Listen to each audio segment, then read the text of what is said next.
আমাদের বাসায় একটা ভাইটা আসছে, মাকে রুম ভাড়া দিছে আর কি আমার আম্মু। হ্যাঁ, রুম ভাড়া দেওয়ার পর তার হাজব্যান্ড ওয়াইফ ছিল।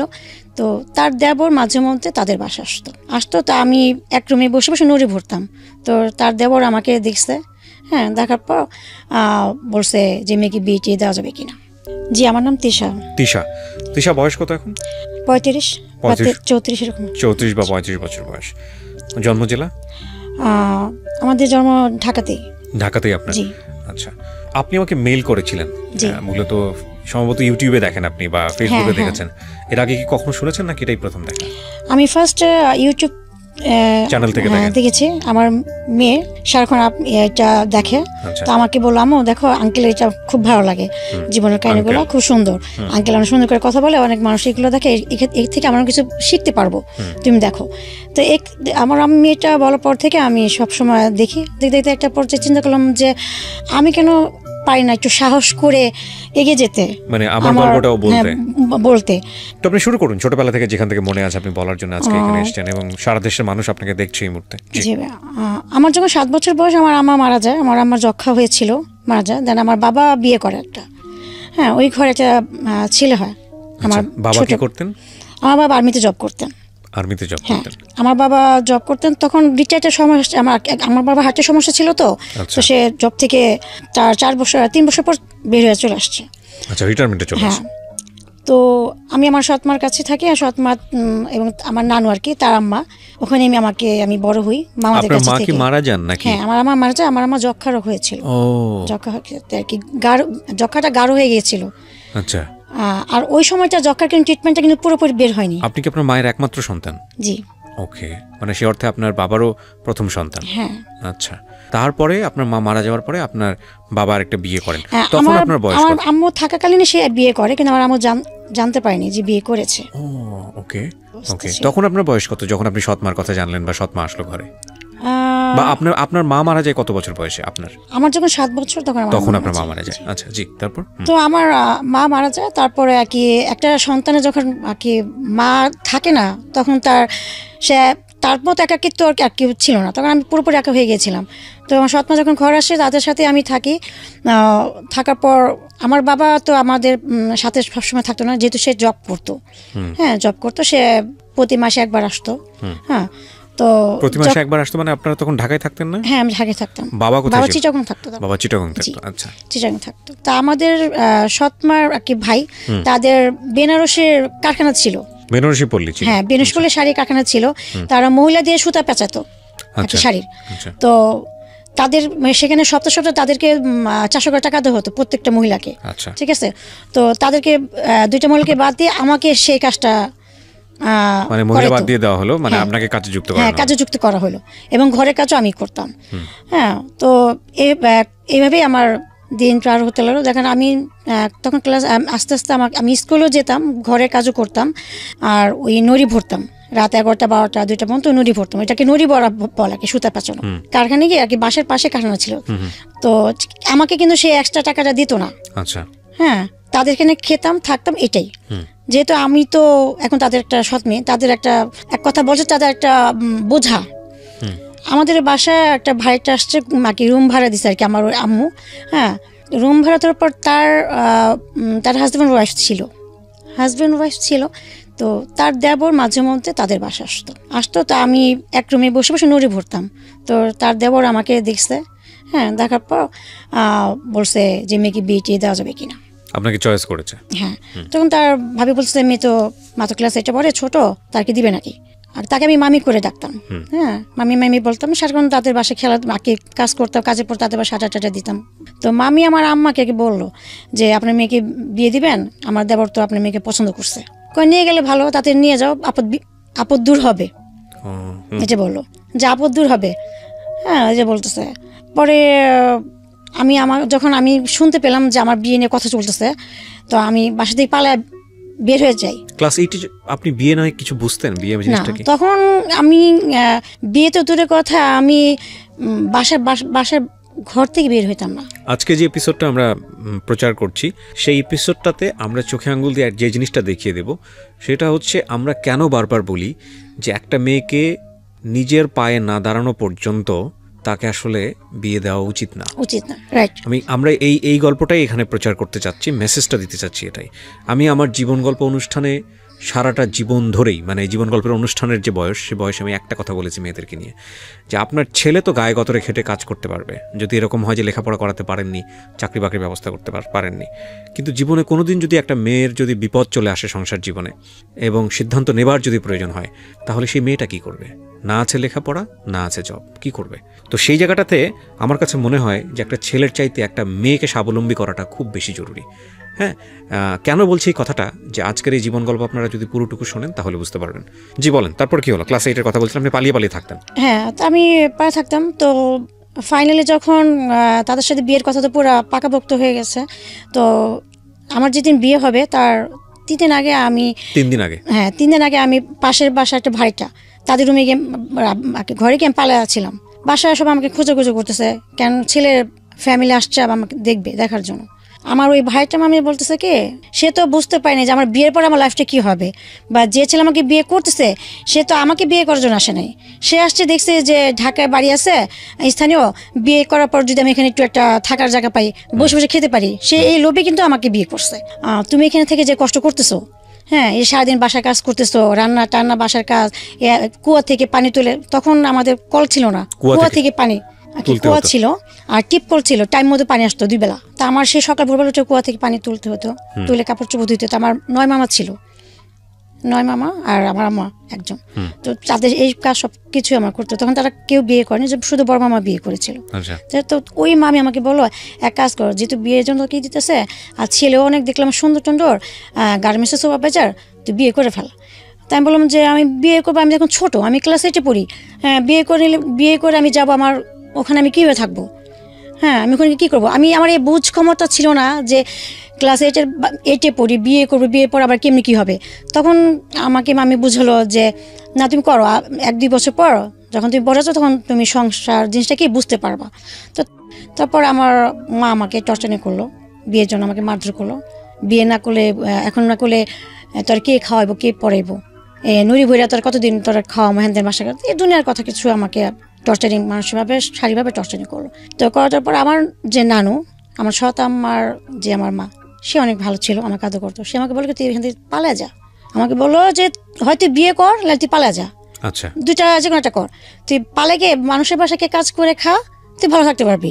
কেন তুই তো এখান থেকে কাজই করতেছিস, তুই তো কাজ না করে খাচ্ছিস না, তুই এখান থেকে পালা যা। তখন আমি বললাম যে না, আমি পালায় কোথায় যাব, কোথায় গিয়ে থাকবো? হ্যাঁ আমি একটু বড় হতাম তাহলে আমি পালায় যেতে পারতাম, এখন তো পালায় আমি কোথাও কারো এখানে থাকতে পারবো না। হ্যাঁ পরে এটা বললাম। তো এক পর্যায়ে শারীরিকভাবে আমাকে টর্চার করাতে পর আমি বিয়েতে রাজি হয়ে গেলাম। ছেলের বয়স কত ছিল ওই সময়? তখন সে ম্যাচুর ছিল। সে ম্যাচিউর ছিল, আপনি ক্লাস 8-এ পড়েন। হ্যাঁ ম্যাচুর ছিলাম, তো আমাকে বিয়ে দিয়ে দিল। আমরা দেখি যে একটা মেয়েকে যখন দর্শন করে একবার, একটা মেয়েকে রেপ করা হয় কিন্তু একবার, প্রতিবার কিন্তু একটা মানুষ কিন্তু একটা মেয়েকে প্রতিদিন কিন্তু রেপ করে না। কিন্তু আমরা দেখে আসতেছি যে বিয়ের পর, হ্যাঁ বিয়ের পর হাজব্যান্ডের একটা ওয়াইফের প্রতি সব কিছুই কিন্তু অধিকার থাকে, সেটা শারীরিক মানুষের সব কিছুই, ফিজিক্যালিভাবে সব কিছু অধিকার থাকে। কিন্তু এটাকে আমরা কিন্তু কখনো দেখতে পারছি যে বিয়ের পর যখন একটা হাজব্যান্ড তার ওয়াইফকে জোরপূর্বক প্রতিনিয়ত তাকে রেপ করা হচ্ছে, তাহলে এটা কি রেপ করা বলতেছে না? এটা কি তার ইচ্ছাকৃত হবে, কি তার সাংসারিক লাইফের একটা পার্ট? আমরা কি বলতে চাচ্ছি? আপনি কেন বলছেন? প্রথমতে আমার নানু বলছে যে তুমি চলে যাও, এখন তো ছোট মানুষ, সময় হোক। হ্যাঁ তো সে চলে গেছে, চলে যাওয়ার পর 15 দিন পর আসছে আমার হাজব্যান্ড, আসার পর আমাদের রুম দিছে থাকার জন্য। তো আমি ওখান থেকে ভয় পালায় বের হয়ে আসছি। বের হয়ে এসে আমাদের কুয়ার পাড়ে কুয়া ছিল, কুয়ার কর্নারে গাছ ছিল, গাছের চিপায় আমি বসছিলাম। তখন থেকে আমার সাথে আমাকে মারধর করে আমাকে আমার ঘরে নিয়ে আসছে। হ্যাঁ নিয়ে আসা তোমাকে আমার ওই হাজব্যান্ডের আমার হাজব্যান্ড রুমে আমাকে দিল। তো সে জোরপূর্বকভাবে আমাকে টর্চারিং করলো। তা আমি অনেক কান্না করলাম, আমি চিল্লাচিল্লি করলাম। পাশের রুমে আমার আম্মা থাকে, সে কিন্তু আমার শব্দ শুনতে পাচ্ছে, আমি আম্মাকে ডাক দিচ্ছিলাম, হ্যাঁ যে আম্মা তুমি আসো, আমাকে সে মারতেছে। আমি বললাম যে আম্মা আমাকে সে মারতেছে, তুমি এই রুমে আসো। তো সে শুনতে পাচ্ছে, হ্যাঁ আসতেছে না। তো আমার নানু আমাকে বকা দিতেছে যে মেয়েটাকে তো শেষ করে ফেললি, অ্যাটলিস্ট 1টা বছর তো সময় নেওয়া উচিত ছিল। হ্যাঁ একটু ম্যাচুর হতো, একটু বুঝে হতো, তাহলে একটু নিজেকে প্রিপেয়ার করতে পারতো। তো যাই হোক, তা আমার বলছে বিয়ে দিছে, ছেলে কি চেহারা দেখে পানি খাবে নাকি, ওর এখন অধিকার আছে না, ওর ওয়াইফ না, বউ না, এখন ও যেমন ত্যাগ করুক, এখন আমাদের কি। এর আগ পর্যন্ত আপনার সঙ্গে বসে এগুলো নিয়ে কেউ ডিসকাস করা, কেউ সুন্দর করে বোঝানো যে মা সংসার জীবনটা এরকম এরকম। প্রথম কথা হচ্ছে যে ক্লাস 8-এর পড়ুয়া একটা মেয়েকে তো বিয়ে দিতেই পারে না, এটা রাষ্ট্রীয় আইন অনুযায়ীও তো নাই, এবং এটা তো আমাদের জায়গা থেকে এটা একবারে অ্যাকসেপ্টেবল না। কিন্তু অনেক সময় এই বয়সে বিয়ে হলেও আমরা শুনেছি সেই প্রাচীন সময়ে যে এরকম বিয়ে হলে তো বোঝানো হয়, মানে পরিবারের কেউ না কেউ তো বোঝায় যে বিয়ে সম্পর্কটা এরকম, একটা ছেলের সাথে সম্পর্কটা এরকম। এগুলো কেউ কখনো আপনাকে বুঝিয়েছে? হ্যাঁ, আমাকে যখন প্রথম রাতের কথা যেটা বললাম, ওর পরে সে সপ্তাহ আসতো আমার হাজব্যান্ড আমাদের বাসায়। 4 মাস আমি এখানেই ছিলাম, আমার এখানে ছিলাম, এবং 4 মাস এখানে আসা যাওয়া করছে। তো যখন আসতো আমাকে প্রতিটা নিয়ত যখন আমাকে টর্চার এভাবে করা হতো, আমি গিয়ে কান্না করতাম নানুর কাছে যে তার কাছ থেকে আমাকে নিয়ে কি রেহাই দাও, আমি পারতেছি না, আমার অসহ্য লাগতেছে, আমি অনেক কষ্ট পাচ্ছি, হ্যাঁ আমি থাকবো না, আমি সত্যি পালে যাবো। আমার নানুকে আমি এটা বলতাম। তখন আমার নানু নিজে কান্না করে বলতো যে দেখো তোমাকে অনেক কম বয়সে বিয়ে দিছি, ক্লাস 8-এ তুমি পড়ো, ছোট বুঝি, কিন্তু আমাদেরও একটা সময় অনেক ছোটকালে বিয়ে দিছে, আমাকে সংসার করছি না, আমার নানু এটা বলছে, আমাকে সংসার করছি না, এখন দেখো আমাদের 9টা ছেলে, আমার নানু এটা আমাকে বলছে। এটা বলার পর আমি কান্না করে, আমি আর ওখানে আমার বলার মতো কোনো ভাষা ছিল না, বলার কিছু থাকে না, এই কথা বলার পরে আসলে কিছু থাকে না। আম্মা যাকে আমি এটা বলবো, সে তো তাকে বলার মতো কোনো আমার ওয়েবই নাই, কি বলবো তাকে, আর সে তো নিজে আমাকে সেখানে ফেলে দিচ্ছে। তো যাই হোক, এখন আমি মেনে নিয়েছি ঠিক আছে, আমার এইটা এখন লাইফ, কি করা। তো 4 মাস থাকলাম, 4 মাস পর আমাকে এখান থেকে তারা তুলে দিছে মিরপুরে একটা বাসা ভাড়া করে। ছেলেটা কি করতো, আপনার হাজবেন্ড তখন কি করতো? বিয়ের আগে সে বলছে যে গার্মেন্টসের সুপারভাইজার। আচ্ছা। কিন্তু যখন 4 মাস পর আমাকে তুলে দেওয়ার পর সে একটা আলাদা বাসা ভাড়া নেয়। তখন ওই সময় বাসা ভাড়ার দাম ছিল মাত্র 1200 টাকা, 1000 টাকা এক মাস বাসা ভাড়া নেওয়ার পর। বাসা যখন 1 মাস ওখানে থাকলাম তার সাথে, তখন আমি জানতে পারলাম যে সে সুপারভাইজার না, সে সামান্য একটা গার্মেন্টসের প্যান্ট যে তৈরি করে, শার্ট প্যান্ট, সেই ওয়ার্কার। হ্যাঁ, ওয়ার্কার। তারপর এখন এটা আমার মেনে নিলাম, কারণ আমি তাকে যদি ছেড়ে যদি আমি আমার মার কাছে চলে যাই, আমার সে একই কষ্ট। হ্যাঁ, তো কি করা, কিছু করার ছিল না। তো আমি তার সাথে আমি সংসার চালিয়ে গেলাম। তো এইভাবে আমি এখানে প্রায় 5 মাস আমি মিরপুর তার সাথে ভাড়া ছিলাম। একটা পর্যায়ে সে আমাকে বলো যে চলো ড্যামরা যাবো, ড্যামরা গিয়ে বাসা ভাড়া নিব। তখন আমি বললাম কেন, আপনি ড্যামরা গিয়ে বাসা ভাড়া কেন নেবেন? তখন বললো ড্যামরা বাসা ভাড়ার দাম কম, আমার যে স্যালারি আমি এখানে থাকতে পারবো না, সেটা বললো। হ্যাঁ, তার মাসে বেতন ছিল 7,000 টাকা। 7,000 টাকা, আমার বাসা ভাড়া ছিল 1,000 টাকা, আর খাওয়া দাওয়া এইভাবে আমার প্রায় দেখা যায় 5,000 টাকা লেগে যেত। তো সে আমাকে মিথ্যা কথা বললো, সে কিন্তু আমাকে মিথ্যাতে বলছে। হ্যাঁ, তার বেতন আরো বেশি ছিল, তো মিথ্যাতে বলছে। আমি বললাম ঠিক আছে আমি ড্যামরা যাবো। তো আমি তার সাথে ড্যামরা চলে গেলাম। ড্যামরা চলে যাবার ড্যামরা ওখানে বাসা ভাড়া নিল, সে ওখানে থাকলাম। তো ড্যামরা যাওয়ার পরে সে জব করে সপ্তাহে যে টাকাটা পায়, আর তখন যে গার্মেন্টসে ইচ্ছা ছিল যে সাপ্তাহিক টাকা পেতো। সে কাজ করার পর আর কি যতগুলো মাল সেলাই করার পর ওইটা হিসাব করে তাকে সপ্তাহে টাকা দিয়ে দিত। সে মাসকে একটা কোনো টাকা নিত না। তো সে সপ্তাহে টাকা নিয়ে কি করতো, আমাকে প্রতিদিন আমাকে 60 টাকা করে দিত বাজারের খরচ, বাসায় কি চাল ডাল এভরিথিং সবকিছু মিলে। আর তখন 60 টাকার তো মূল্যটা ওরকমই ছিল, তো দিত। আমি ওভাবে আমার কষ্ট হতো, আমি চালিয়ে নিতাম। তো আমি যে বাসায় ভাড়া ছিলাম সেখানে দোতলা বাড়িরা ছিল। হ্যাঁ, তো ও যখন দিনে থাকতো না, আমি তার বাসায় কাজ করতাম। কেন সে ঠিক মতো টাকা পয়সা দিত না। হ্যাঁ, সে সপ্তাহে কাজ করে টাকা পয়সা যা পেতো আমাকে 120 টাকা দিয়ে সে দেশে চলে যেত। আচ্ছা, দেশে গিয়ে সে টাকা পয়সা তার ফ্যামিলিকে দিয়ে আবার সে ঢাকা আসতো। আর এই 1 সপ্তাহ যে আমি না খেয়ে থাকতাম, আমার কি অবস্থা তার কোনো খবর নাই। হ্যাঁ, তো আমার দোতলার যে বাড়িরা সে আমাকে আদর করতো, আমাকে অনেক আদর করতো। আমি তার বাসায় কাজ করতাম, তার বাসায় থাকতাম। এই একটা সপ্তাহ কাজ করতাম। আবার যখন সে আসতো আবার তখন আমি ওইভাবেই করতাম। তো এইভাবে আমার সময় দিন পার হতে লাগলো। আর এর মধ্যে আমাকে তো যখন আমি বলতাম যে আপনি আমাকে এইভাবে 60 টাকা 70 টাকা করে বাজার খরচ দেন, আমার তো হচ্ছে না, আমি কীভাবে চলবো? 1-2টা মানুষ কি 3 ভাবে খাওয়া দাওয়া হয়, চলে? হ্যাঁ, আমার তো কাপড় চোপড় লাগে, এটা আমাকে তো আপনি কিনে দিচ্ছেন না। আমাকে অমুকে তমুকে আমাকে এটা দিচ্ছে, আমি সেলাই করে পড়তেছি। আপনার কি মনে হয় না যে আমি তো আপনার সম্মান, আপনার ইজ্জত এটা রক্ষা করার দায়িত্ব তো আপনার?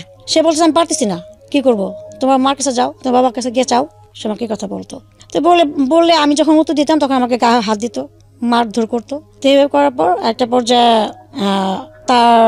আমি যখন একদিন সে দেশ থেকে গেল, আমি যাওয়ার সময় আমি তাকে বললাম যে আমি খুব অসুস্থ, আমাকে হসপিটালে ভর্তি করা দরকার, আমার জ্বরের পাশে আমার প্রচণ্ড পেন করে, হ্যাঁ তলপেটে প্রচণ্ড পেন করে। আমার হাসবেন্ড বলতে কথা, সে কী করলো, আমাকে অনেক জোরে একটা কি এখানে একটা ঘুষা আর কি বুকের মধ্যে ঘুষে দিয়ে আমাকে ফেলে ফেলছে। আমি অজ্ঞান হয়ে গেছি। তখন সে চলে গেছে দেশে।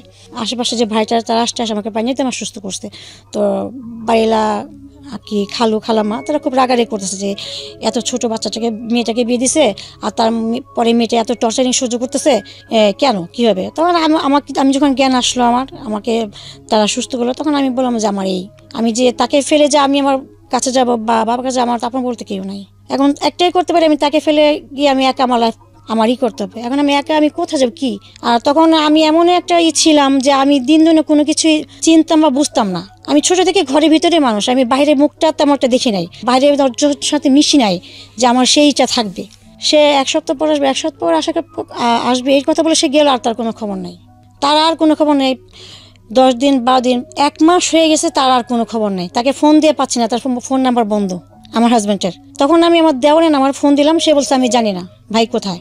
কিন্তু তার কিন্তু জানে তার ভাই কোথায়, এবং তার ভাই ইচ্ছে করে পলাতক হয়েছে যেন আমি আমার বাবা আমার কাছে যাই, গিয়ে আমি টাকা পয়সা চাই যে আমার জামাইকে দেওয়ার জন্য। হ্যাঁ জামাইকে দেওয়ার জন্য সে 4টা মেশিন কিনবে টেলের দোকান দেওয়ার জন্য। এটার জন্য তারা প্ল্যান করছে। এই কথা আমি শুনতে পারলাম আমার বড় ভাসুরের ওয়াইফের কাছ থেকে, যে দেখো এমন তারা প্ল্যান করছে, ইচ্ছা করে পলাতক হয়েছে যেন তুমি তোমার ফ্যামিলির কাছে তুমি এটা করার জন্য। তখন আমি 1 মাস হয়ে গেছে, আমি তো আমার খাওয়া দাওয়া আমার অনেক কষ্ট হচ্ছে। আমি ওই খালামের বাসায় কাজ করে 1 মাস পার করলাম।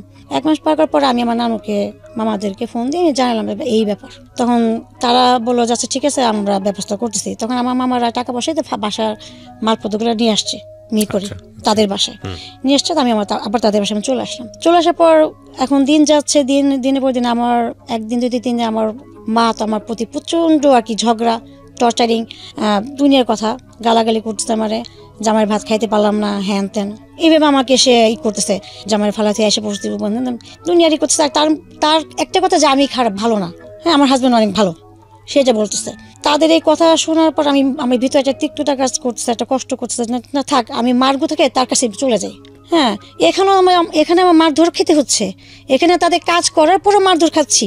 তারা যদি একটা কাজে বোয়া রাখতো তাদের তো বেতন দিয়ে রাখতে হতো, তাই না? 3 বেলা খাবার যদি বেতন দিত না, তো সেক্ষেত্রে আমি সেটা তো করতেছি, তাহলে কেন তাদের এত কথা শুনবো?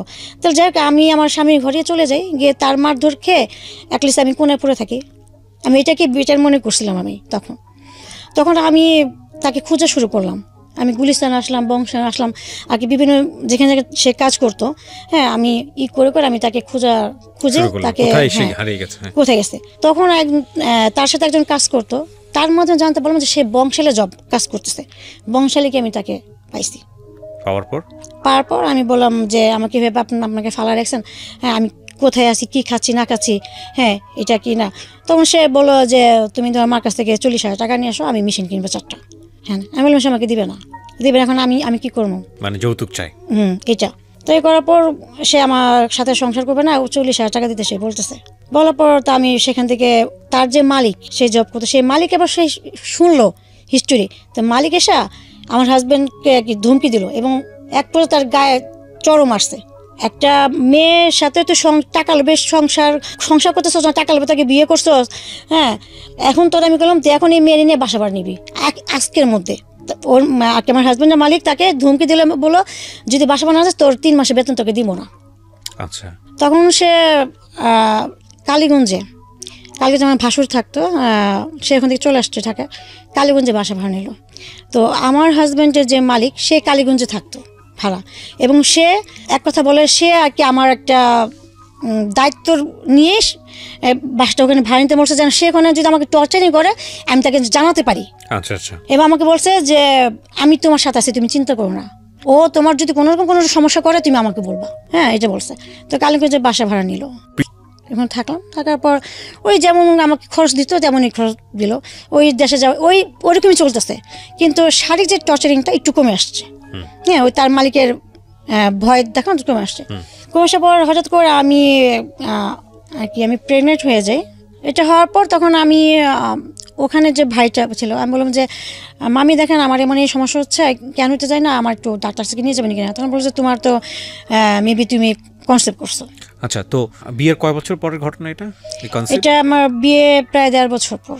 চিন্তা করেন কি পরিমাণ রিস্ক, এত আন্ডার এজ একটা বাচ্চা, সংসার, এবং সেখানে ওনার যখন এইরকম একটা কনসিভ মোমেন্ট, সেটার বয়স খুব বেশি হলে 14 থেকে 15, যেটা তো একেবারেই মেডিকেল সায়েন্সের জায়গা থেকে ভেরি ডেঞ্জার পিরিয়ড। বলেন তারপর? তো আমাকে তার মৃত্যু হতে পারে। হ্যাঁ, আমাকে ডাক্তার কাছে সে ওই খালা নিয়ে গেল এবং তার টাকা দিয়ে সে আমাকে ওখানে টেস্ট করে দেখলো যে আমি কনসিভ করছি। তো আমার হাজব্যান্ড রাতে আসলে আমি তাকে বললাম তাকে এটা, হ্যাঁ, সে আমাকে বলছে বাচ্চা নষ্ট করার জন্য। বাচ্চা রাখবে না, সে রাখবে না, নষ্ট করার জন্য। আপনার এই বাচ্চাই সেই বাচ্চা? জি। ও জানে এই গল্পগুলো, সব জানে? ওকে, বলেন তারপর। তো আমার হাজব্যান্ড বাচ্চা নিবে না, তো এ নিয়ে রাত্রে অনেক ঝগড়াঝাটি হয়েছে এবং সে আমাকে মারছে। ঝাড়ু ছিল আমার পাশে, ঝাড়ু দিয়ে আমাকে কথা কথা গায়ে হাত তুলতো। হ্যাঁ, কথা ঝাড়ু দিয়ে বাইটে দিছে বাচ্চা নষ্ট করার জন্য, হ্যান ত্যান। তো সকালে ওই ভাইটা খালামাকে বললাম, তারাও 5 মেয়ে ছিল। ওই খালামাকে অনেক আদর করতো, ভালো মন্দ যাই রান্না করতো। সে আমাকে তো দেখা যায় আমাকে না খেয়ে রাখতো, আমাকে দিত, আমি তার বাসায় গিয়ে খেতে আমি করতাম। তো খালা বলো কি, তুমি বাচ্চাটা নাও, তোমার যদি কষ্ট হয় ঠিক আছে, বয়স কম, কষ্ট হয় তুমি নাও। এমন হতে পারে যে বাচ্চাটা হওয়ার পর তোমার হাজবেন্ড ভালো হয়ে যেতে পারে। বাচ্চার মুখের দিকে তাকায়, most common thought in our society. এটা বললো। তখন আমার বুঝ ক্ষমতা এতটুকু ছিল যে সে যেটা বলবে সেটাই শুনছি। শোনার পর আমারও মনে হলো যে আসলে তো বাচ্চাটা যদি হয় এটা তো তার নিজের রক্ত, নিজের সন্তান, তাই না? আমি নাহলে পরের মেয়ে, সে আমাকে টর্চার করতেছে, মারতেছে, নির্যাতন করতেছে। যাই হোক, আমার প্রতি হয়তো মা নাই, যখন একটা বেবি আসবে সেটা তো তার নিজের সন্তানকে তো সে ফেলে দিতে পারবে না। তখন হয়তো হতে পারে সন্তানের ভালোবাসা মায় সে ঠিক হয়ে যেতে পারে, একটা ভালো একটা লাইফ আমরা পার করতে পারি। এই চিন্তাটা আমিও করলাম যখন আমাকে খালামা বুঝেলো, তখন আমি বাচ্চাটা নিয়ে নিলাম। তো বাচ্চাটা নেওয়ার পর 1 মাস 2 মাস তো ডাক্তার আমাকে, যখন ডাক্তার কাছে যায়, সে বলে আপনার শরীর অনেক উইক, দুর্বল, আপনার খেতে হবে ঠিক মতো, আপনার বেবি সমস্যা হবে। কিন্তু আমাকে যে পরিমাণে আর কি টাকা দিত, সে মানে আমি দেখা যায় 2 বেলা আমি খেতে পারতাম না ঠিক মতো। আমি ওই খালামণির বাসায়, খালার ঘরে গিয়ে খেতাম, বাইরের গিয়ে খেতাম। এবং আমাদের ওই বাসার সামনে একটা দোকান ছিল, স্টোরের দোকান। তো ওই দোকান থেকে 17টা কিনতাম, ওখান থেকে কি শুকনা যাইটি কিনতাম, 100 টাকার মধ্যে সব কিছু কেনাকাটা করে রান্না করতাম। তো তার ছোট বোন ছিল ক্যান্সার, মারা গেছে। তার ছোট বোন নাকি দেখতেছে আমার মতো আর কি, ওই ভাই বলতো। তো সেই জন্য আমাকে সে অনেক আদর করতো। যখন সে দেখতে পেলো যে আমি কনসেপ্ট করছি, আমার বেবি পেটে 4 মাস, তখন আমাকে আমার চেহারা শুকানো শুরু করলো খাওয়া দাওয়ার অভাবে। হ্যাঁ, এক পর্যায়ে পুরো শরীর আমার ক্যালসিয়াম নষ্ট হয়ে গেছে। তখন সে ভাইয়া বলতো যে আমি তো তোকে বোনের মতোই ভালোবাসি, তোর যেটা খেতে মন চাইবে দুধ ডিম আমি প্রতিদিন সন্ধ্যাবেলা তোর বাসায় পাঠিয়ে দেবো। এই কি ছিল আপনার পাশের এলাকার? হ্যাঁ, দোকানে, হ্যাঁ, স্টোর দোকান। হ্যাঁ, ওনার দোকান ছিল। হ্যাঁ, আচ্ছা, পাঠিয়ে দিব। হ্যাঁ, আমার যে বোনটা মারা গেছে সেই বোনটার যদি হতো, আমি ওর জন্য করতাম না। তাই আমার বোনের সাথে তোর চেহারা অনেক মিলে, তো তুই তোর বোন। আমি প্রতিদিন সন্ধ্যা, ছোট মানুষ তো সবাই পাশ থেকে সহযোগিতা, হ্যাঁ, আমাকে সবাই আদর করতো। হ্যাঁ, আর আমি একটু হাসি খুশি ছিলাম, তো অনেক চঞ্চল ছিলাম তখন। আমি এখনো এরকমই তাই করতো। তো প্রতিদিন সন্ধ্যা হলে কি করতো, ওই ভাইয়া বড় বড় কলার ফানা দুধ বাসা পাশে দিত, তা আমি খাইতাম। তারপর সবাই সবাই আমাকে করতো, সবাই আদর করতো, খাইতাম। তো এইভাবে আমার বেবিটা প্রায় 5 মাস হয়ে আসলো। তারপর তো একদিন হঠাৎ করে আমার হাজব্যান্ড একটু সন্ধ্যার দিকে চলে আসছে বাসায়। তো সন্ধ্যার দিকে চলে আসার পর দেখছে বাসায় ওয়াটারপ্রুফ দুধ, ডিম, তারপর কলা, এগুলো এত কোত্থেকে, আমি টাকা পাইলাম কোত্থেকে? তো আমাকে প্রশ্ন করলাম, বললাম যে ভাই আমাকে দিছে। হ্যাঁ, টাকা পাইছো কোত্থেকে তুই করে বলতেছে? আমি বললাম যে ভাই আমাকে প্রতিদিনই দেয়। আমি বললাম যে ভাইয়া প্রতিদিনই দেয় আমাকে। কেন? ও যখন একটা গালি দিল, তাকে গালি দিয়ে বললো যে ও কেন যেটা সন্দেহ করতে, হ্যাঁ দিবে। হ্যাঁ, তো আমি এই কথা বলার পর সে আমার সাথে ঝগড়া প্রায় 3টা পর্যন্ত, 3 মাস ঝগড়া। আমি কনসেপ্ট, তখন আমি 5 মাসের বেবি আমার পেটে, সে আমাকে হাত তোলার পর এক পর্যায়ে রাত যখন 4টা বাজে, আমি খাটে ঘুমাচ্ছি, আমার পেটে পেন করা শুরু হয়েছে। তা আমি ওকে হাত দিয়ে ধাক্কা দিচ্ছি, বলতেছে আমাকে তুমি হসপিটালে ভর্তি করো, আমার প্রচণ্ড পেন করতেছে, আমার খুব খারাপ লাগতেছে, ইভেন আমার ব্লিডিং পড়তেছে। আমাকে যে মারধর করছে, আমাকে ধাক্কা দিচ্ছে, আমি অটোপের ওখানে গিয়ে পড়ছিলাম। অটোপের ওখানে পড়ার পর আমার আর কি পেটের বাম সাইডে আমি ব্যথা পেয়েছি।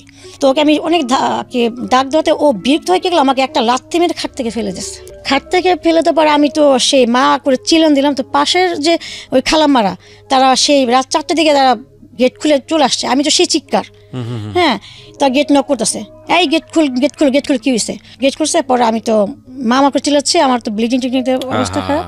তো তারা সাথে সাথে আমাকে হসপিটাল ভর্তি হয়েছে। উপর থেকে বাইরে এসে আমার খালু বাইরের ছেলে এসে আমার হাজব্যান্ডকে ইচ্ছা মতো মারধর করছে। মারধর করার পর আমাদের বাসায় খবর দিছে, আমার মামা আমার আম্মাকে সবাইকে জানিয়েছে ব্যাপারটা ই করছে। তো আমার নানুর আমার সৎ নানু হলো, সে আমার প্রতি মায়া ছিল। হ্যাঁ, সে বলছে আমাকে নিয়ে আসার পর জন্য, যেহেতু এখন আমার বেবিটা পেটে, হ্যাঁ আমাকে এখন এখানে নিয়ে আসার দরকার। তো আমি 2 দিন হসপিটালে ভর্তি ছিলাম। হসপিটাল ভর্তি হওয়ার পর তারা আমাকে মিরপুর নিয়ে আসলো। চলে আসবো, আমার নানু বলছে তুমি এখানে আসবে না, তুমি সপ্তাহে এসে ওকে দেখা যাবা আর ও খরচ দিয়ে যাবা, যেহেতু ওর এখন ডবল খরচ, ওরটা বেবি পেটে, ওর সব কিছু দরকার, ট্রিটমেন্ট ডাক্তার সব কিছু দরকার। আমার নানু এটা বলছে। 3-4 সপ্তাহ সে দিছে টাকা পয়সা, 1 সপ্তাহ 2,000, 1 সপ্তাহ 3,000 করে দিচ্ছে আমার ট্রিটমেন্টের জন্য, খাওয়ার জন্য। 3 সপ্তাহ যাওয়ার পর আর তার কোনো আসারও খবর না, কোনো খবর নাই। ঠিক আছে, তো এইভাবে আমার বেবি হওয়ার যখন সময় হয়ে আসবে, বেবি হওয়ার সময় 1 মাস আগে যখন আমি ডাক্তার কাছে ট্রিটমেন্ট করতে যাই, তখন আল্ট্রাসাউন্ড করার পর ডাক্তার আমার নানুকে আমার আম্মাকে বলতেছে বাচ্চা আর কি মানসিকভাবে যে শারীরিকভাবে মানুষের টর্চার অনেক হয়েছে। তো যাই হোক, আলহামদুলিল্লাহ বাচ্চা ভিতরে ভালো সুস্থ আছে এবং বাচ্চা যখন হওয়ার সময় ডেটটা, তখন ওর কোনো ব্যথা হবে না, ওকে কিন্তু ইমার্জেন্সি সিজার করতে হবে। কেন ব্যথা হবে না কেন? এটা ব্যথা হওয়ার, আমার বাচ্চা পেটে বড় হয়ে গেছিল। ওকে, 3.5 পাউন্ডের হয়েছিল। তো বাচ্চা বড় হয়েছিল, তো ওর ডেলিভারি ডেট তো ফেব্রুয়ারি 18 তারিখে। ব্যথা হবে না, কোনো ব্যথাটা হবে না। এখানে আমি একটু ইন্টারাপ্ট করছি। তাহলে চিন্তা করে দেখেন, এরকম একটা কেস, এরকম একটা বাল্যবিবাহ যদি গ্রামের প্রত্যন্ত একটা এলাকায় হয়, সেখানে যাদের ডাক্তারের কাছে যাওয়ার মতো অতটা ফ্যাসিলিটি নাই, তাহলে এটা কি ছিল? এই কেসটা কি ছিল? মেডিকেল সায়েন্স বলে এটা নিশ্চিত মৃত্যু, যদিও জন্ম মৃত্যু সবকিছু আল্লাহর হাতে, কিন্তু আমাদেরকে তো আল্লাহ কিছু জ্ঞান বুদ্ধি দিয়েছেন, সেগুলো তো ব্যবহার করার জায়গা আমাদের আছে। ওনার ডাক্তার বলছে কমপ্লিকেসি হবে, কমপ্লিকেসি জায়গাটা হচ্ছে উনি পেইন ফিল করতে পারবে না। তো পেইন ফিল করতে না পারলে তো আপনি বুঝবেন না যে বাচ্চা কখন আসতেছে। তো সেই জায়গাটায় যদি গ্রামের একটা সাধারণ মেয়ে যদি এরকম হতো, যারা এই সুযোগগুলো নাই, ফ্যাসিলিটিগুলো নাই, তার মানে সে নিশ্চিত ডেথ। এই জন্য দেখেন বাল্যবিবাহ কতটা ভয়ানক হতে পারে। জি, তারপর বেবি আমাকে হসপিটালে আর কি বেবি হওয়ার 5 দিন আগে ডাক্তার যেটা বললো সেটা হলো যে পেন হবে না। ওর ডেটটা হলো ফেব্রুয়ারি 18 তারিখে। তো 18-17 তারিখের মধ্যে ওকে সিজার করতে হবে।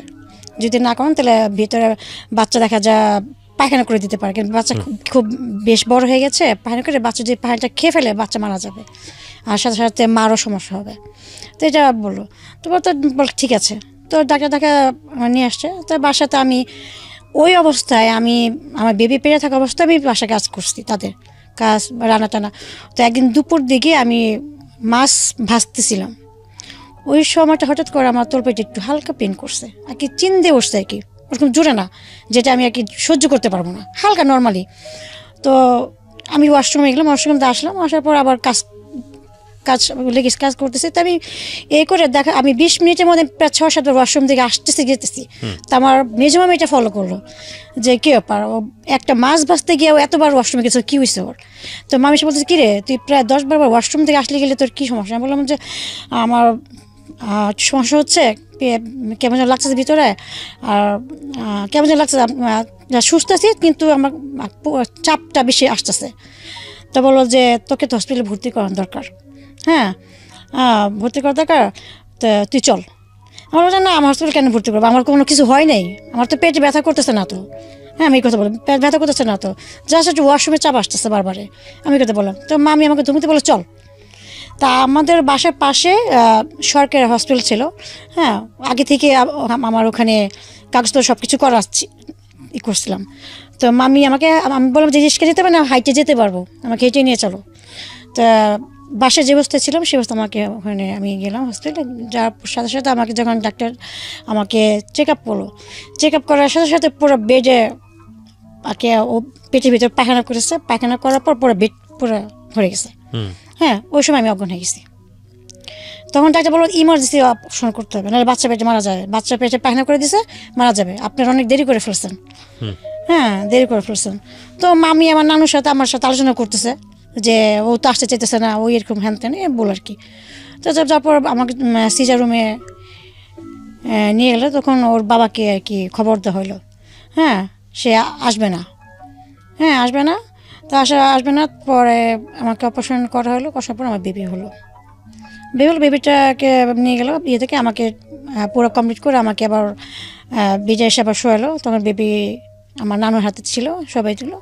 তো যখন বেবিটাকে আমি দেখলাম, আমার বেবি সে শিশু বাচ্চা, সে বাচ্চাটাকে দেখার পর আমি প্রচুর পরিমাণে কান্না করলাম। কান্না করার পর তখন আমার মনে হলো যে আমার লাইফের কোনো কষ্ট নাই। হ্যাঁ, আর তখন আমি বেবির চেহারা দেখে এত এই জিনিসটা ফিল করতেছি যে আমার বেবিটা হওয়ার আগ পর্যন্ত যে আমি ছোটো থেকে এই পর্যন্ত যে কষ্ট পাইছি, হ্যাঁ, মনে হয় না যে এই কষ্টগুলো আমার কোনো কষ্ট ছিল। আমি সব কিছু ভুলে গেছি, মনে হচ্ছে যে আমি নতুন একটা আর কি জন্ম নিলাম ওর সাথে সাথে। হ্যাঁ, তখন আমি দেখলাম যে এইটাই আমার সব কিছু, ও ছাড়া আমার কিছু না। হ্যাঁ, তখন আমি এটা চিন্তা করে ই করলাম যে আমি ওকে দেখার পর এতটাই হচ্ছে, তাহলে ওর বাবা যদি ওকে দেখে তাহলে ওর বাবা তো ভালো হয়ে যাবে, অনেক খুশি হবে, অনেক খুশি হবে, এত সুন্দর। আর হসপিটাল প্রত্যেকটা মানুষ বলতেছে কি মেয়ে আর কি বাচ্চা হয়েছে। হ্যাঁ, কাগর পেটে কমলা, যেটা আর কি সবাই বলে বলে করে হাসি করতেছে। আমি অনেক কালো ছিলাম আর একটু মোটা টাটা ছিলাম। তো আমার বেবিটা খুবই সুন্দর হয়েছে মাশাআল্লাহ। তো সবাই এটাই করতেছে। তো আমার মামা মিষ্টি টিষ্টি নিয়ে হসপিটাল সবাই খাওয়াচ্ছে, খুশি খেলা। তো আমার যে সৎমা আমার বেবিটাকে দেখার পরেও সে তার ভিতরে একটা মায়া আসছে। হ্যাঁ, সেও একটু তার মনটা আল্লাহ তাআলা নরম করে দিছে তাকে বেবিটাকে দেখার পর। তো যাই হোক, আমি হসপিটালে 7 দিন ভর্তি ছিলাম। 8 দিনের মাথায় আমাকে বাসায় নিয়ে আসলো। তো নিয়ে আসার পর আমার হাজব্যান্ড আসে নাই, তাকে খবর দেওয়া হলো। আমার বেবি যখন 21 দিন বয়স তখন আসছে সে, তখন আসছে। হ্যাঁ, 2-3টা জামা নিয়ে আসছে, আয়না বেবিকে দেখতে আসছে। দেখে এসে বলে কি আমি এখনই রাতে চলে যাবো, আমার গাজীপুরে আমি চাকরি করি, আমি যেতে না যাই, আমার চাকরি চলে যাবো। আসলে একটা বাহানা, সে আর কি ছুটতে চাচ্ছে, এমন অবস্থা। তো আমার নানি আমার তাকে অনেক বকাঝকা করলো। তো সে বেবিকে দেখে সে চলে গেল। তো তখন আমার ভিতরে আরও খারাপ কাজ করলো যে কি ব্যাপার, সে একটা থাকলো না, সে বেবিকে ভেবে আধা ঘন্টা দেখে চলে গেল। 2টা জামা নিয়ে এসা 200 টাকা দিয়ে 2টা জামা সে আর কি পরের মতো দেখে সে চলে গেল, এরকম একটা অবস্থা। তো যাই হোক, তো আমার বেবিকে নিয়ে আমি আমার এখানে থাকলাম। তো আমার বেবি যখন 1 মাস বয়স, 1 মাস পর হয়ে গেল। তো আমার হাজব্যান্ডকে আমি অনেক নক করি, ফোন দিয়ে, সে আসে না। হ্যাঁ, আমি এখন এই বাচ্চা নিয়ে আমি কোথায় থাকবো, কোথায় ভাড়া নেব, সেটা বলছে কোথায় ভাড়া নেব। হ্যাঁ, আমাকে থাকার একটা রুম দিতে কও তোমার নানিরে। আমার নানি তো রুম টুম 5-6টা রুম তারা সে ভাড়া দিত, ওই ভাড়াতে আমার নানু চলতো। তাই আমি বললাম যে সে কেন থাকার রুম দিবে, তুমি তো এমন না তোমার হাত পা ভাঙা, তুমি চাকরি করতেছো, মাসে টাকা ইনকাম করতেছো, তাহলে কেন? আর তোমার সন্তান কারজন তো পালবে না, তোমারটা তোমারই করতে হবে। আমি ফোনে বলতাম, সে আমাকে ফোনে দুনিয়ায় গালাগালি করে ফোন কেটে দিছে। কেটে দেওয়ার পর না আমার কাছে খুব খারাপ লাগলো যে কে ব্যক্তিটা কি এরকমই থাকবে। তখন আমি তাকে আরও সুযোগ দিলাম যে দেখি, আরেকটু দেখি, সময় নেই, যদি ভালো হয় কিনা। তো আমার বেবি 2 মাস হয়ে গেল। 2 মাস পর তখন আমার আমার আম্মা রাগারাগি করতেছে আমাকে যাওয়ার জন্য, আমার হাজব্যান্ডের সাথে রুম ভাড়া নেওয়ার জন্য। তো তার তো কোনো খবর নেই, সে তো লাপাতা। তখন আমার নানিকে বললাম কি, নানি আমাকে ওই বাসায় তোমাদের যে টিনের একটা রুম আছে ছোটো, টাঙ্কির উপরে একটা বড় টাঙ্কি ছিল। হ্যাঁ, টাঙ্কির উপর একটা রুম ছিল, টিনের রুম, স্বামী স্ত্রীর ভাড়া দিত। তখন ওই রুমটা খালি ছিল। তখন আমি আমার নানিকে বললাম কি, আচ্ছা নানি আমার ওই রুমটা তুমি ভাড়া দিবা, আমি ওই রুমে থাকি। তুই ভাড়া দিবি করতে? হ্যাঁ, তোর জামার তো কোনো খবর না, তোর জামাই তো ফালাতে গেছে গা। হ্যাঁ, তো এই বাচ্চা নিয়ে তুই থাকবি, তো রুম ভাড়া দিবে কি, আর খাবি কি করবি কি? তাই আমি বললাম যে আচ্ছা আপাতত আমাকে থাকার জায়গাটা একটু দাও, আমি দেখি কী করা যায়। তো আমাকে ওই নানি রুমটা দিল 700 টাকা ভাড়া। তো আমাদের ওই বাসায় বড় একটা ফ্যাক্টরি ছিল, গোডাউন, আমার নানু ভাড়া ছিল। ওই গোডাউনের মধ্যে 30 জন ছিল, শ্রমিক ছিল। ওই গোডাউনে ওই জিন্সের প্যান্টে যে পিঞ্চ করা হয়, হ্যাঁ, ওগুলার কাজ হইতো। তো ওই যে গোডাউন যে 20-30 জন যে মানুষ যে কি খাওয়া দাওয়া করতো, তারা হোটেলে গিয়ে খাইতো, কেউ মেসে গিয়ে খাইতো, দূরে দূরে, তাদের খাওয়া দাওয়া অনেক কষ্ট হতো। তা আমি করতাম সন্ধ্যার পরে বা দিনে গোডাউনের সামনে দাঁড়িতাম। তো এক পর্যায়ে তাদের সাথে কথা বলতে বলতে, হ্যাঁ, তখন আমার এটা বলতাম যে আমার মেয়েকে নিয়ে, মেয়ের দুধ নাই, খাবার নাই, বা আমার খাইতে কষ্ট। তো এক কাজ করেন, আমাকে কিছু টাকা পয়সা দেন, 5-6 টাকা দেন, আমি আপনাদের সবাইকে খাওয়াই, যেটা মাসটা আমাকে দিতে পারবো, যদি আমি ঘর ভাড়া দিতে পারবো, আমার মেয়েকে দুধ চিনিও খাওয়াতে পারবো, আমিও নিজে চলতে পারবো। তখন বলে ঠিক আছে, মালিকের সাথে কথা বলো। তো মালিকের সাথে আমি কথা বললাম। কথা বলার পর ওখানে একটা কর্মচারী ছিল, সে অনেক ভালো ছিল, সে আমাকে হেল্প করলো এই কাজে। তো বলে যে আপনি একটু বাচ্চা নিয়ে, তো আপনি এত মাসে রান্না করতে পারবেন না। ঠিক আছে, রান্না করেন, কিন্তু বাজারে যাওয়া আসা আপনার জন্য অনেক কষ্ট করে যায়। এই বাচ্চা রেখে যাবেন কার কাছে, এটা বলো। আর আপনার টাঙ্কির উপরে ঘর, বাচ্চা ছোট, কখন কি দুর্ঘটনা ঘটে বলা যায় না।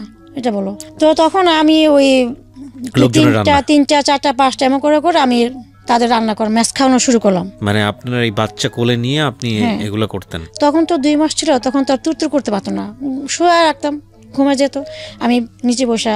আমি একটা বেবি হলে যে বাবা মাকে কি পরিমাণ সময় দিতে হয়, বাবার কথা নয় বাদই দিলাম, আমাদের সামাজিকতায় বাবারা অতটা ভূমিকা রাখেন না, কিন্তু একটা যার বেবি হয় তিনি কি পরিমাণ এনগেজ হয়ে যান, এটা আসলে চোখের সামনে না দেখলে আপনারা বুঝতে পারবেন না, যার হয়নি, যে ফ্যামিলিতে হয়নি, পুরো লাইফটাই এনগেজ হয়ে যায় ওই বাচ্চাটাকে ঘিরে, এবং নট ফর সার্টেন টাইম, 2 4 5 বছর, 7 বছর নিজের কোনো জীবন থাকে না। তো এটা আসলে এই জন্যই বলে না যে আসলে মায়ের ঋণ আসলে কখনো শোধ হবার না।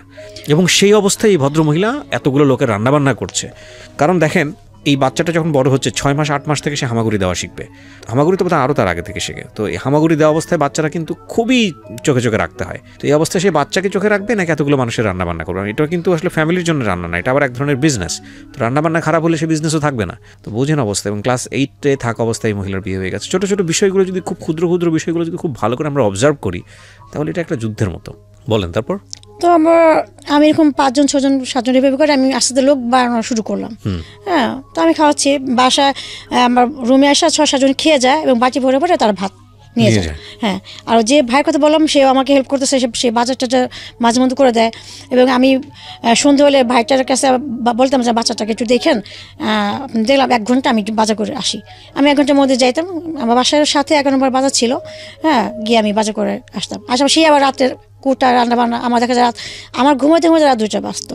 হ্যাঁ, আর এই পাশে বাচ্চার খাওয়া দাওয়া, বাচ্চার কাজ সম্পূর্ণ সব আমার কিছু করতে হতো। এই করতে করতে আমার বাচ্চার বয়স 6 মাস আমি পার করলাম। আর আমার বাচ্চার দুধ চিনি কিনে দিতে হতো। হ্যাঁ, সব কিছু আমার এর মধ্যে হতো। তো 6 মাস পার করলাম। একদিন আমি 7 জন ছেলেকে বাসায় রুমে খাওয়াচ্ছি। তো 6 মাস যখন আমার বাচ্চার বয়স, আমার বাচ্চা 4 মাস গিয়ে 5 মাস পর তখনই হাঁপ কাটা শুরু করলো, তুতো করে টাঙ্কির উপরে চলে যায়। হ্যাঁ, টাঙ্কিটা একদিন তো টাঙ্কির গিয়ে সামনে, মুখের সামনে গিয়ে আল্লাহ রহমত করছে যে আর দেখা যায় আধা হাতের জন্য আমার বাচ্চা পড়ে না, আমার বাচ্চা সেখানে মারা যেত। টাঙ্কি মানে কিসের টাঙ্কি? এটা পানির টাঙ্কি। ও, পানির টাঙ্কির ওপরে ছিল আপনার ঘর? হ্যাঁ, এটা পানির টাঙ্কি।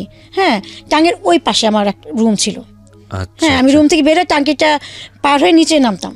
আচ্ছা আচ্ছা। আমি আমার সামনে আরো কয়েকটা ভাড়াটে রুম ছিল, রান্নাঘর ছিল, আর পাশে গোসলখানা ছিল, টাঙ্কির ওই পাশে হাতে বাম দিয়ে এভাবে। তো আমি যখন তাদেরকে ভাত খাওয়াচ্ছি আর টিফিন ভাত পড়ছে, তখন আমার বাচ্চাকে আমি ভিতরে রুমে বসে আমি খেলনা দিয়ে করতেছি, তো খেলতেছে। ওর মধ্যে আমার এক মামা আসছে। হ্যাঁ, আমার বাচ্চাটাকে নেওয়ার জন্য কুলো করে নিয়ে বাইরে ঘুরতে নিয়ে যাবে আর কি। তো খুব আর কি একটু সুন্দর টুন্দর ছিল, বিকেল হলে নিয়ে যেত। তো আমার মামা জানতো না যে আমি এরকম রান্না টান্না করে সবাইকে খাওয়াই বা আমার জামাইয়ের এই সমস্যা। হ্যাঁ, কারণ আমি তো তাদেরকে তো সমস্যা অনেকবারই বলছি, তারা আমার কোনো হেল্প করে নাই, আমি কী করবো আর। হ্যাঁ, তো এর জন্য আমি তাদেরকে আর কোনো কিছু বলি না, আমি আমার মতো করে আমি আমার বাচ্চাটাকে আমি ফিরছি আমরা। এই তো আমার এইভাবে আমার 3টা বছর পার হয়ে গেল। আমার এই কর্মজীবন করতে করতে। এই 3 বছর আপনার হাজবেন্ডের সাপোর্ট কেমন ছিল? না, ও আর ছিল না, ওর আর কোনো দেখার সাথে কোনো কিছু ছিল না। মানে আপনি একা একাই এই মেস খাওয়াতেন? হ্যাঁ, আর আপনার বাচ্চাকে মানুষ করতেন? হ্যাঁ, মাঝখানে আমার মেয়ের বয়স যখন 2 বছর 1.5 বছর, তখন আমি যখন সবাইকে খাওয়াচ্ছি রুমে, আমার মামা এসে দেখা আমার নানুর কাছে গিয়ে বলে যে জামাই থাকতে পরপুরুষেরকে ভাত বাইরা খাওয়ানো মানে গেরি করা এক কথা, সেই কথা বলো। তার এই কথা শোনার পর আমি প্রচুর পরিমাণে কানো করলাম যে তারা কেউ আপনাকে এসে 1 টাকা দিয়ে সাহায্য করছে না, কিন্তু কথা বলার সময় সবাইকে পাওয়া যাচ্ছে। সবাই, এটা আমাদের সামাজিকতার আরেকটা বিষয়। হ্যাঁ, তখন আমি আর কি আমার বাসায় ভাইচার সাহেব আলোচনা করলাম যে কেউ আমাকে 2 টাকা দিয়ে সাহায্য করবে না। হ্যাঁ, কেউ আমার বাচ্চাকে একটা দুধের ডিব্বা কিনে দেবে না। তখন আমি বাসা ছেড়ে দিছি। সেখানে একটা জিনিস খেয়াল রাখেন, ক্লাস 8 পাস এই ভদ্রমহিলা কি করবে, কোন প্রতিষ্ঠানে গিয়ে কাজ করবে? যদি আপনি বলেন যে গার্মেন্টসে গিয়ে কাজ করতে পারে, বাচ্চাটা কার কাছে রেখে যাবে? তাহলে উনি কি বেঁচে থাকবেন? ওনার কি বাঁচার অধিকার নাই?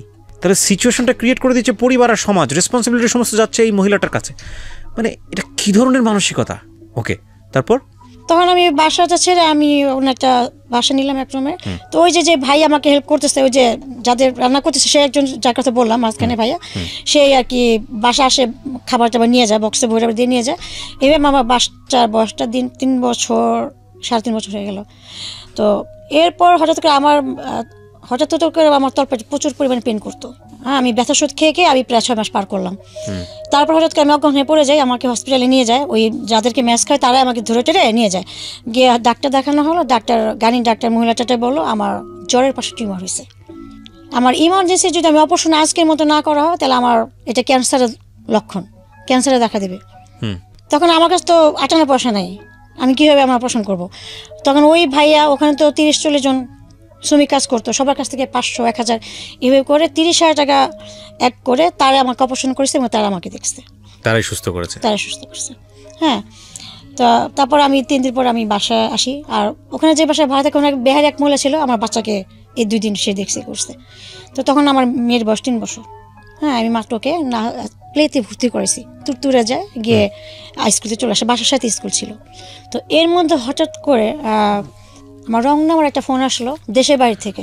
আচ্ছা, ফোন আসলো, আমি রিসিভ করলাম, কে আপনি কাকে চান হ্যান তেন। তখন কি হাজবেন্ডের সঙ্গে সম্পর্ক একেবারে নাই, কোনো যোগাযোগ, মানে কোনো যোগাযোগ নাই, ডিভোর্স হয়নি কিন্তু কোনো যোগাযোগই নাই। আমি তো একটা পর্যায়ে ভাবছিলাম যে সে মারা গেছে।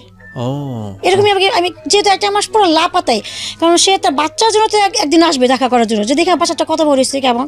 এই যে সে যে বাচ্চাকে 3 মাস বয়সে রেখে গেছে, এরপর তার কোনো খবর নাই। তা আমি ভাবছি সে হয়তো মারাই গেছে। হ্যাঁ, আপনি নিজে থেকে খোঁজ করেন নাই কোথাও? আমি নিজে থেকে এর জন্য খোঁজ করি নাই যে সে তো আমাকে আমার বাচ্চাকে দেখবে না, আমাকে টর্চারিং করবে, আমি যদি মারা যাই আমার বাচ্চার কি হবে। আচ্ছা, ওকে, যাই হোক, তারপর যেটাই হোক না কেন ওনাদের মধ্যে যোগাযোগ ছিল না 3 বছর যখন বাচ্চার বয়স, তার মানে আপনি এটা বোঝেন যে প্রায় 2.5 থেকে 3 বছর ওনাদের মধ্যে কোনো কমিউনিকেশন নাই। হ্যাঁ, বলেন তারপর। তো তখন আমি ওই রংনামা থেকে ফোন আসার পর তার সাথে আমি কথা বললাম। তো আমি বললাম আপনাকে চেনাই ভেবে কথা বলার পর সে বললো আপনার কি ফেসবুক আছে কিনা। তখন জন্য আমি তো ফেসবুক চালাই না, আমি ফেসবুক কিটা চালাবো, আমার তো বাচ্চা মোবাইল। হ্যাঁ, তখন সে বললো যে আচ্ছা আমি একটা নাম দিয়ে আপনাকে ফেসবুক খুলে দিই, আপনি আমার সাথে কথা চেঁচামেচি করেন, আমরা পরিচয় হই। তো তখন ও সৌদিতে থাকতো, দাম্মামে থাকতো সৌদিতে। তো আমি যে তার সাথে ফেসবুকে কথা বলবো কি দিয়ে, আমার তো কিছু ছিল না তখন। তো পাশে বাসায় যে কম্পিউটার ছিল তাদের কম্পিউটার গিয়ে আমি ফেসবুকে তার সাথে হ্যালো চ্যাটিং করতে করতে প্রায় 4 মাস কথা বলতাম করতাম। তো একদিন সে আমাকে আর কি প্রপোজ করে রিলেশন করার জন্য, ফ্রেন্ডশিপ থেকে রিলেশন। তখন আমি বললাম যে আমার তো সব কিছুই তুমি জানো, আমার বাচ্চা আছে, একটা বাচ্চার বয়স 3 বছর, আমি ম্যারিড, আমার হাজব্যান্ডও কিন্তু মারা গেছে কি না তা যাই না, তো আমি কীভাবে আমি রিলেশনে জড়াবো। আর আমার বাচ্চা দেখে তো তোমার ফ্যামিলি কখনো মেনে নিবে না, আমার বন্ধু আছে, বন্ধুই থাকি, আমি এটা বললাম। তা বলো যে না, হ্যাঁ এই বাচ্চা আমার। ও বলো যে এই বাচ্চা আমার, আমি এখন থেকে ওর বাবা। হ্যাঁ, তুমি ওকে বলবা যে তোমার বাবা বিদেশ থাকতো, আমি যখন দেশে আসবো তখন পরিচয় করে দিবা যে তোমার পাপা এটা, আমাকে ও বলছে। আমি বললাম যে এটা হয় না।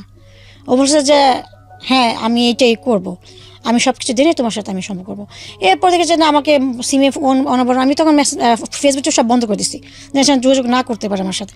দেখে সিমে অনবর ফোন দিতেছে, এই করে প্রায় 1 মাস ফোনের উপর ফোন আমাকে করছে। তখন আমি নিজেকে একটু সুযোগ দিলাম যে দেখি, আর তখনই আমি একটু ফিল করলাম তার প্রতি আমার ভালো লাগে, আমার একটা কাজ করছে। হ্যাঁ, তখন এক পর্যায়ে আমি সম্পর্ক জড়িত হয়ে যাই। হ্যাঁ, এক পর্যায়ে আমি তাকে ভালোবেসে ফেলি, তার সাথে আমার একটা সম্পর্ক হয়ে যায়। তখন সে আমাকে বললো যে তুমি আর এই রান্না টানা বাদ দাও, ম্যাচ খাও না, বাদ দিয়ে দাও। তখন বললাম এগুলো বাদ দিলে আমি চলবো কীভাবে, বাচ্চাকে কে বাসা বাড়ি দেবে, আমি দিব সব কিছু, তোমার যা খরচ লাগে আমি দিব। তো ওর সাথে আমার দীর্ঘ 7 বছর সম্পর্ক ছিল। এই 7টা বছর আমার বাচ্চার খরচ, আমার খাবার দেওয়া, বাচ্চা খাবার, ঘর ভাড়া 7টা বছরও চালাইছে। আচ্ছা, 7 বছর ওনার সঙ্গে আপনার দেখা হয়েছে? ওর সাথে সম্পর্ক 2 বছর পর দেশে আসছে। আচ্ছা, হ্যাঁ, দেশে এসে দেখা করছে, দেখা করে 1 মাস ছিল ওর দেশের বাড়ি চাঁদপুর। হ্যাঁ, 1 মাস থেকে পরে আবার কাতার চলে গেছে। আচ্ছা, পরে কাতারে চলে যাওয়ার পরে আবার আসার পর আমাকে বিয়ে করছে। বিয়ে করলো আপনাকে? হ্যাঁ। কয় বছর পর বিয়ে করলো? 7 বছর পর, আমাদের সম্পর্কে 7 বছর পর বিয়ে করছে আমাকে। আচ্ছা, তো আপনার আগের হাজবেন্ডকে আপনি ডিভোর্স দেননি? হ্যাঁ, ডিভোর্সটা বিয়ে করার আগে ডিভোর্স দিয়েছি আমি তাকে। তার মানে 10 বছর যাবত উনি লাপাত্তা, আপনার হাজবেন্ড প্রায় 10 বছর যাবত লাপাত্তা, তারপরও আপনি ডিভোর্স দেননি, যেহেতু আপনি আরেকটা সম্পর্কে যাচ্ছেন সে কারণে আপনি ফর্মুলা তাকে ডিভোর্সটা দিলেন। হ্যাঁ, ডিভোর্সটা কি হিসেবে দিয়েছেন? আপনার হাজবেন্ডের কোন ঠিকানায় আপনি কাগজ পাঠিয়েছেন? আমার হাজবেন্ডের ফরিদপুর বাড়ি। হ্যাঁ, ওই ঠিকানাটা ছিল।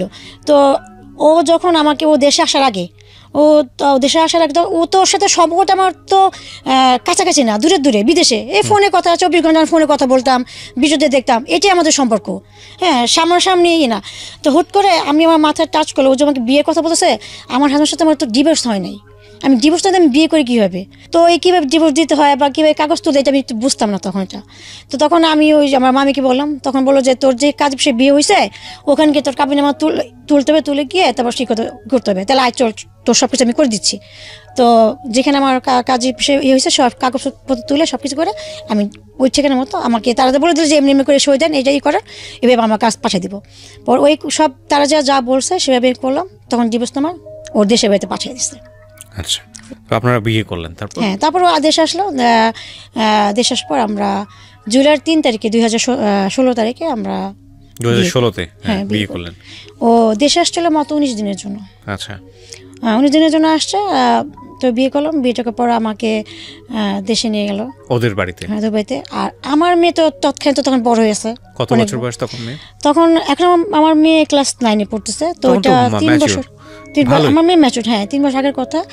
তো আমার মেয়েকে ওর আম্মাকে বললো, 5-6-এ পড়ে, চাচাতো বোনের মেয়ে, ওর মাকে বললো। মিথ্যা কথা আর কি। আচ্ছা, ওর কথা যে আমাদের যাওয়ার পর 2-3 মাস পর তোমার বিষয়টা আর কি আস্তে ধীরে বলবো, এখন গরম কিছু বলা যাবে না।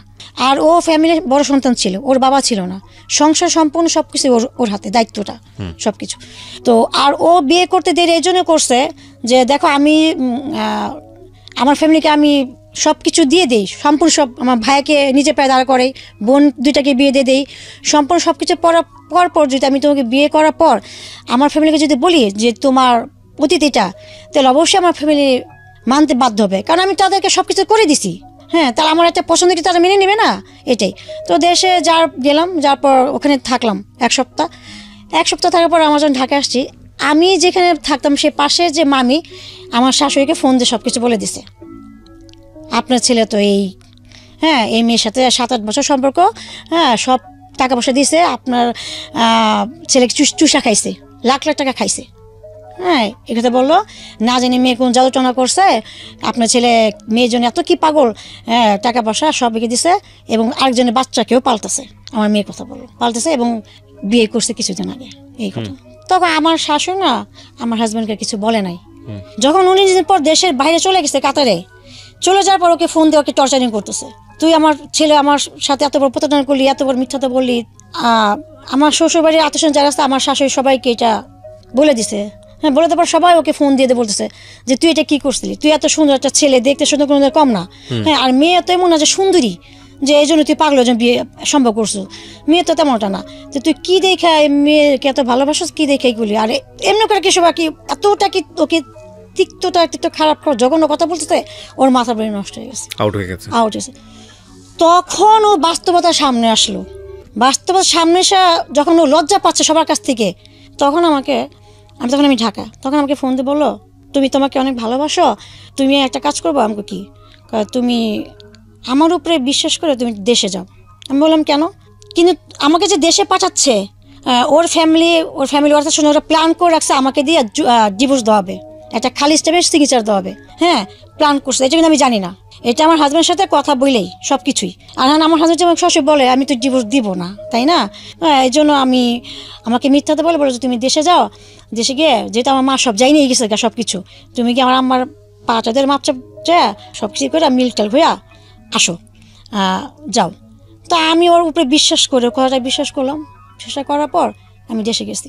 দেশে যাওয়ার পর আমার শ্বশুরবাড়িতে আমাকে তুলে নাই, আমি আমার কাজিনের হাজব্যান্ডের সাথে আমি আর আমার খালার সাথে গেলাম দেশে, ওর বন্ধুর বাসা আমাকে তুলছে, ওখানে গিয়ে দেখি প্রায় 10 জন পুরুষ মানুষ ছিল। তারপর এক মুরব্বি বললো যে তোমার শাশুড়ি তোমাকে মাইনে নিছে, যা হয়েছে মাইনে নিছে, এখন আমরা সবাই তোমার পক্ষে, তোমার পক্ষে, আর এর জন্য তুমি এই স্টেমে একটা সই দাও, কেন দেখা যায় তোমার জামাই থাকবো না, তোমার শাশুড়ি যদি নির্যাতন করে, সেক্ষেত্রে আমরা তোমাকে হেল্প করবো। আমাকে মিথ্যা কথা বলছে, আসলে কিন্তু আমাকে ডিভোর্সের জন্য সই দেওয়া দিতেছে। তা আমি তখন বুঝতে পারার পর আমি আমার হাজব্যান্ডকে ফোন দিলাম, যে বললাম যে এগুলো কী হচ্ছে, যদি আমার শাশুর সাথে মিল করানো হয় দেখেন এত লোকজন কেন, 10-12 জন পুরুষ মানুষ, এত লোক, এত ভিড়ভাড় তো দরকার নেই, তাই না, আর আমাকে তোমাদের বাসায় তুলো না আরেকজনের বাসায় কি। তখন আমার জামাই বলতেছে কি, ওরা যা বলে যাবে তুমি তেমনি করো, আমাদের ভালোর জন্য। তো ও আমাকে সরাসরি বলতে পারতেছে না ব্যাপারটা, যে এই ব্যাপার, কিন্তু আমি কিন্তু এখন বুঝে গেছি। তো বুঝে যাওয়ার পর আমি আর কিছু বললাম না, আমি শুধু সইটা দেওয়ার সময় বললাম যে সইটা আমাকে কেন কিসের জন্য রাখা হচ্ছে আমি জানি, তো যাই হোক, আমি সবার ভালোর জন্য আমি সোজা দিয়ে যাচ্ছি, তো আমি চিকিৎসা দিলাম, দিয়ে সেদিন রাতে লঞ্চে আমি উঠছি মেয়েকে নিয়ে। হ্যাঁ, তারা আমাকে একটা থাকতে দিল না, তারা আমাকে বলতেছে কি আপনার থাকা দরকার নাই, চলে যান আজকে রাতের মতো। হ্যাঁ, আমরা নতুন করে ঢাকায় যাব, সবাই বরযাত্রীর মতো আপনাকে বউ সাজায় নিয়ে আসবো সবাই। দায় মুক্তি। বলেন তারপর। হ্যাঁ, ওখানকার যারা ছিল পুরুষরা, ওর বন্ধু বান্ধব, আবার আমার শাশুড়ি, হ্যাঁ, তো বলছে যে মা তুমি যাও গা এখন, যাওয়ার পর আমি 3-4 দিন পর আমার পোলা টাকা টোকা দিয়ে যাবো, আমরা গয়না কাছে দিয়া একটা তোমার বউ সাজা একটা সুন্দর করে করে নিয়ে যাবো, সবাই যা দেবো তুই আমার ছেলের বউ, এমনি করে। তা আমি খুব সব বুঝতে পারছি, আমি কিন্তু তাদের কথা শুনতেছি, আর ভিতরে আমি খালি হাসতেছি, আবার চোখের পানিও আর কি পড়তেছে না, এমন একটা অবস্থার মধ্যে ছিলাম। তো আমি লঞ্চে উঠলাম, তখন রাত বাজে 12টা। লঞ্চে ওঠার সাথে সাথে আমি ওকে ফোন দিয়ে বললাম, দেখো আমি তোমার ডিভোর্স নামে আমি সই দিয়ে দিয়েছি, এখন তুমি আমার কাছ থেকে রেহাই। তবে একটা কথা বলি যে তোমাকে আমি বিশ্বাস করছি, তুমি আমার জন্য করছো, আমার বাচ্চার জন্য করছো এতটা বছর, শুধু এর জন্য এদিকে তাকায় আমি তোমাকে আমার দিক দিয়ে মুক্তি দিলাম। কারণ আমি চাই না তুমি আমার জন্য দুনিয়া সবার কাছে ছোট হও, কারণ তোমার নিজের মুখের কথা, আমার লাইফের হিস্ট্রি নাকি তোমার বাসার তোমার আত্মীয়স্বজন কুত্তা সবাই জেনে গেছে। হ্যাঁ, তো সেক্ষেত্রে তুমি পাও না যে তুমি সুইসাইড করে মারা যাও, তোমার নিজের মুখের কথাই। তা আমি তো জীবিত থাকা অবস্থায় আমি তোমার এতটুক ফোনটা রেখে দিছে। তো আমি লঞ্চের বাহিরে যে গ্রিল থাকে না, যে ওখানে বসে থাকে, দাঁড়া থাকে, তো ওখানে আমি দাঁড়ায় আমি কান্না করতেছি, প্রচুর পরিমাণে কান্না করতেছি আর কি, যে কি হইলো আমার লাইফ, এগুলা হচ্ছে কি। আমি একটা আশা করলাম, একজনকে লাভ করলাম, এইটা মনে আমার হয়তো আমার জানা মজা ফার্স্ট, ভালোবাসা ফার্স্ট বিয়ে, এইটা আমার মতে, ওইটা তো আমার একটা অন্য একটা পার্ট ছিল। তো এই করে আমি প্রচুর পরিমাণে কান্না করলাম, কান্না করতে করতে হুট করে আমি 2টা পা উঁচা করে আমি উঠলাম যে আমি এখন লাফ দিয়ে মারা যাবো, সুইসাইড করবো। মানে আপনার প্ল্যান ছিল আপনি সুইসাইড করবো। আমি পারতেছি না লোড নিতে, এত কষ্ট, এতই একটা মেয়ের লাইফে কীভাবে হয়, তখন আমি লোড নিতে পারতেছি না। তখন আমি উঠে যে দাঁড়ালাম লাভ যখন দেওয়ার জন্য, হুট করে আমার চোখের সামনে আমার বাচ্চার যে ছোটোকালে যে যখন 2 বছর ছিল, ওর সেই ছবিটা আমার চোখের সামনে ভেসে উঠলো। ভেসে ওঠার পর আমি পাটা নিচে নামিয়ে দিলাম, নামিয়ে দেওয়ার পর তখন আমি ওই সেই তখন প্রায় দীর্ঘ 1000 ঘন্টা আমি পানিতে তাকিয়েছিলাম আর চোখের পানি ফেলতেছিলাম যে আমি তো একটা মা। দেখেন, ভেরি ট্রাজিক। মানে 13 বছর 14 বছর বয়সে মেয়েটার বিয়ে হয়ে গেল, যখন সে বিয়ে বোঝে না, সংসার বোঝে না, প্রেম বোঝে না, এগুলো করার পরে না লাইফের এই রিয়েলিটিগুলো ফেস করা ব্যাপার আসে।